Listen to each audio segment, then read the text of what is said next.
Let's talk. James Brown. Quacks. Hilarious, bizarre and shocking stories from a former junior doctor. When British Arab and Southerner, Dr. Ahmed Handy, suddenly found himself working as a junior doctor in the Midlands, a part of the country which he was wholly unfamiliar with, he was equally unfamiliar with, and the people over there were equally unfamiliar with people like him. He was faced with something of a culture shock. He put it down in a new book called Quacks. I'm delighted to say that he's recovered from the experience and joining me live on the line now. Should I call you the good doctor? Good morning to you. Good morning. Within reason, you can call me anything you want. How about Ahmed? Whereabouts are you? Where do we find you this morning, by the way? Are you all scrubbed up and ready to go? Whereabouts are you? No, I've got a rare day off, so I'm home. So I live in a place called Long Eaton, which is sort of halfway between Nottingham and Derby in the UK. Well, so explain. So you became a junior doctor, and you were a Southerner. Presumably somewhere south of Watford Gap service station. Probably having a lovely time. What inspired you to go north of Luton, as it were? So it's an interesting setup because I grew up in East Anglia, actually, which I don't really consider being a Southerner, but my wife, who's from Nottingham, would disagree. So I grew up in Newmarket and Cambridge, lived in London when I was at university. And the way that the allocation system works is that essentially if you don't get your first choice of region for where you want to work as a junior doctor, then it depends on availability and competition and so forth. So I ended up going to the Midlands. And did you know anything? I mean, East Anglia, is sort of the forgotten county area, if you like, of the UK. I once spoke to a teacher. He said when he taught kids in East Anglia, they were all sort of swaying their heads in this very sort of bovine way. It was very agricultural over there. So what did you know about where you were being sent to, and what were your first impressions? I knew very little. The honest answer is, when I got the email saying you've been allocated to the Black Country, the first thing I did was to Google, what is the Black Country? Right. Never heard the expression before. I'd visited a handful of times to see, family, friends and so forth. But it was the first time I'd ever spent a proper amount of time in the Midlands, certainly the first time I'd ever lived there. And I literally moved up on, I think, the Sunday, and then the next day I was at work. So where did they decide was going to be your new place? I mean, Birmingham, was it Wolverhampton? Whereabouts did they drop you in the end, as it were? So I started in your neck of the woods, actually, in Stoke-on-Trent. God's own country. God's own country, absolutely. So I was there for a year. Then I was in Burton, which is about half an hour, 40 minutes away. Yeah. And then ended up back in East Anglia for a spell before finally being back here in Nottingham. So, I mean, language for a start. I mean, because the potteries, they speak different, don't they, up there from the south? You must have gone. What on earth what on earth have I landed myself in here? I think there's definitely a little bit of a culture shock that goes both ways. Like little things. Like I remember coming into work one day, took sort of like a snack out of my bag. And one of the medical secretaries looks over at me and says, "Oh, don't like the look of that nana." I'm looking around, sort of feeling, just like I'm in a world of my own. It's just like, but my grandmother's here. Like I just completely phased. And then obviously look over. She talked about my banana, which is a little bit bruised. I'm like, I feel like such a fool. So just simple things like that just really throw you. Did you ever have, oh my God, I'll ask you this one then we'll get away from Stoke, but did you ever taste an oatcake whilst you're up there? Do you know what? I probably did. I can't remember now. It's been a long time. Fair enough. I mean, the thing about the Black Country and the West Midlands, I mean, it's the cradle of industrial revolution in a way that perhaps East Anglia isn't, and perhaps in a way that even sort of London isn't either. So, were you quite prepared for the sort of the rows of sort of terraced housing and the general ambience of the cradle of the industrial revolution, which has somewhat changed? I think it was definitely a new experience for me. I actually really enjoyed my time. I think what was really great about that year is that there were a lot of people there just like me, people that had trained in other parts of the country, had been allocated in the Midlands. I lived in hospital accommodation with sort of, dozens of other people who were just like me. And we all sort of bonded together, and it was a wonderful year. I really, really have fond memories of that time. So you say it's very much a bonding experience. So presumably there are junior doctors, nurses, all coming in, all being lumped together, and sort of saying, "Well, we're here now. We might as well enjoy it." And if you've been obviously because obviously you're a doctor, so you've done a fair amount of studying and living in digs and whatever in university, it must have been you've got that kind of mentality anyway. It was really nice, especially coming from London, where obviously because if you're at a university, everyone's a little bit spread out. So, in terms of kind of that sense of camaraderie, that social atmosphere, it was completely different to what I'd been used to in London. And it was brilliant. I have such, fond memories of that time. And another thing, I suppose, is the fact that if you're in one of these communities, because they are communities in a way that perhaps a big city like London isn't. So the people you're treating have been there and their families have been there for generations in a way that maybe in the South it's a bit more migrant, a bit more transient because people are moving away and they go here and everywhere. But if you're in a place like the, Wolverhampton, West Midlands or Stoke-on-Trent or like that, or even further off, people have been there, their grandfathers have been there, their great-grandfathers have been making pots for Wedgwood or whatever else. I mean, it's that they kind of stay there. Yeah, absolutely. And I think that was true of, not just the people I met, the patients. It's true of some of the doctors as well. It was basically almost like a 50-50 split. Half the people that I met were kind of dyed in the wool Stokies. They'd been born there, they grew up there, they'd gone to Keele University in Stoke-on-Trent, and most of them still there to this day. And then the other half were like us, who were sort of visitors to this place. I'll get this one out of the way, if I may, because it's described in the press notes as British Arab, okay? I mean, I would hope that we've gone past that sort of situation, but there are still people who might have looked at you a bit strangely.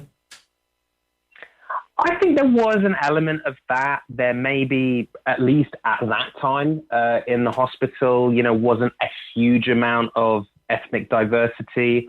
I tell this story in the book, but there was someone that I worked with, a nurse quite early on. He just kind of looked at me quizzically, and she's like, "Ahmed, I just wanted to ask, where are you from? Are you black?" And just to point out for your listeners, so I'm not black. So my parents are from the Middle East. And it really threw me, I think, because there was also a Nigerian on the team.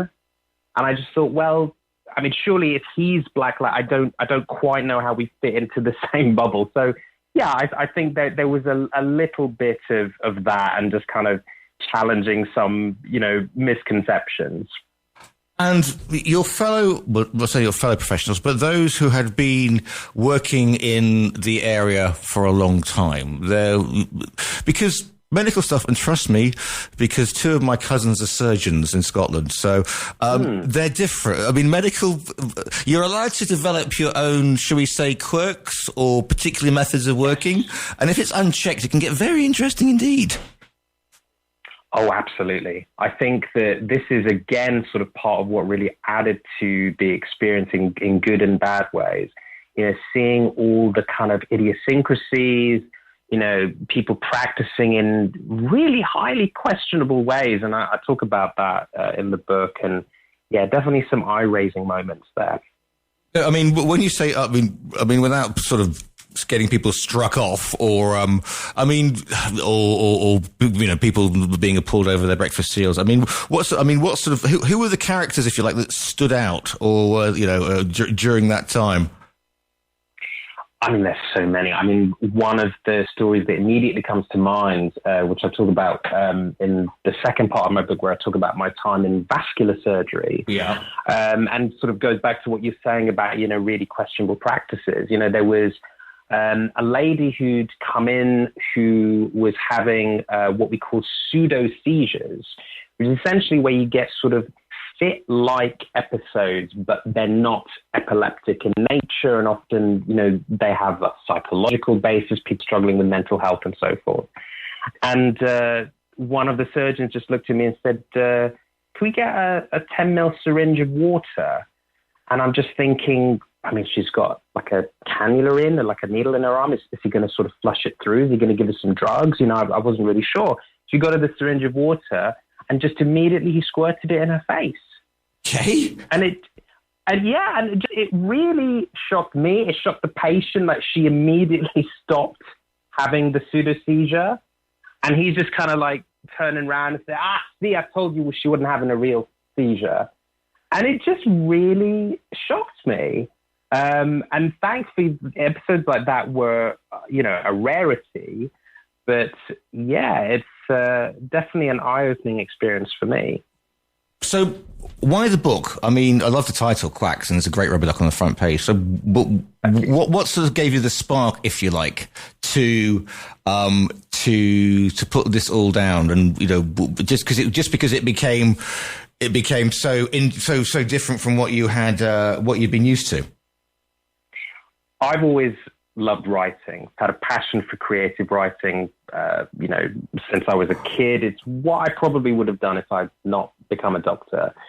And after I finished my junior doctor training, and by that time I was a GP, so there's a little bit of distance from my time in hospital medicine, I just started writing down some of these stories, almost like a form of catharsis, I suppose, you know, a way of kind of just putting these things down on paper, trying to give them some perspective.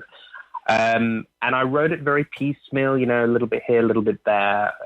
And then eventually I thought, there's something here, hopefully an interesting story, you know, that people would want to read. And then took a while to shop it around different publishers. And then finally, here we are. And you must be delighted about the take-up, because you've been doing, it's the ducking and diving tour, isn't it, you're calling it, which I think is rather brilliant. The ducking and diving tour, yeah, that went through a lot of sort of pun-based iterations, but yeah, I've started in earnest this week. You know, so a couple of radio appearances, obviously, including with your good self. Yeah, a couple of book it can only get better, by the way. It'll get better from this point onwards. This is the low watermark, trust me. Well, I'm delighted that with this interview, I can almost say that I'm going international with the tour as well, which is wonderful. So I'm really thrilled about that. And yeah, so a lot of stuff lined up over the next few months, which I'm really excited about. And I can't help notice, because I've started stalking you, because every on the socials, because every good celebrity needs a stalker, that you bumped into one of my favourite comedians, Ahmed Handy, who is absolutely a brilliant guy, and he's seen looking through your book. Yes, I love Ahmed as well. I've seen him, you know, several times on tour over the years, met him a few times. Years ago, I picked up a copy of his book, which he signed for me. Wonderful story about his upbringing. And as someone who also is the son of Middle Eastern parents, it resonated with me. And I booked in to see him last week, and I just had this idea. It's like, well, what if I took a copy of the book with me? I signed it for him, gave him a copy of the book. My wife was kind enough to take some photos. Don't know if he's going to get a chance to read it, but if he does, I hope he enjoys it. And yeah, I couldn't resist putting up a few photos. Right, so you're out on the ducking and driving tour. You're all with me today. You're doing Amber Sound later, and then you're doing book signings. You know, Litchfield, Chesterfield. These are all names from my past. Yes. What are you hoping that people will take from it? And are you looking forward to your first book tour, as it were? I couldn't be more excited. The whole thing's a brand new experience for me. I'm hoping that, I'll get to meet some people who, hopefully are interested in reading the book, get to do, some excerpts, do some signings, just put the word out. It's really a thrill for me to be able to do this. What are you hoping that people will take from Quacks? But have you heard from any of your ex-colleagues that said, oh, shouldn't, either you missed that one or I can't believe you put that one in the book? Well, the thing is, the book's only been out, a relatively short period. It only came out 2 days ago. I've had lots of lovely supportive messages from people saying, oh, yeah, I've got the book. I'm going to start reading it. I think it's fair to say the people I'm still in touch with who are in the book come off very favorably in the book. And the people that don't, I haven't spoken to in years. So it'd be interesting to see if any of them get back in touch. But yeah, in terms of what people get out of it, I'd like to think there's a lot of funny stories in there, some eye-opening stories as well about, the inner workings of the NHS and hospital medicine. I've tried not to make it too technical. I've not really made it a lot about patient stories. It's more about people I worked with. So hopefully it's got a different flavor to maybe other kind of medical memoirs that are out there. The book is called Quacks. It's by Dr. Ahmed Handy, who's speaking today. You will be able, listeners, to order it via our own virtual bookstore. Great front cover as well. If people want to say lovely things to you and find out about your adventures, I know that you're on... And where did you get that mask from? I know that you're on Facebook because I've just found you and you're wearing a duck mask. So where else? So you can be found on Facebook. Where else do you, in the nicest possible way, lurk on social media? So I'm on X as well as on Facebook. So Dr. Ahmed Handy, Handy on both. All the links are there in terms of where you can buy the book. So Amazon, Waterstones, WH Smith, etc., and also links to where you can come and see me on tour. The book is called Quacks. Hilarious, bizarre, and shocking stories from a former junior doctor. You made it back south, by the way, or do you? I know you said you're between Nottingham and Derby, aren't you?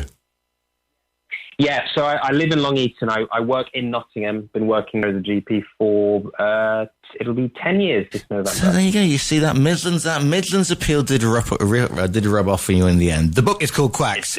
It's by Dr. Ahmed Handy. You can order it as well via our own virtual bookstore. It's been an absolute pleasure to speak to you this morning. It's been fantastic. Thank you so much for your time and for your support.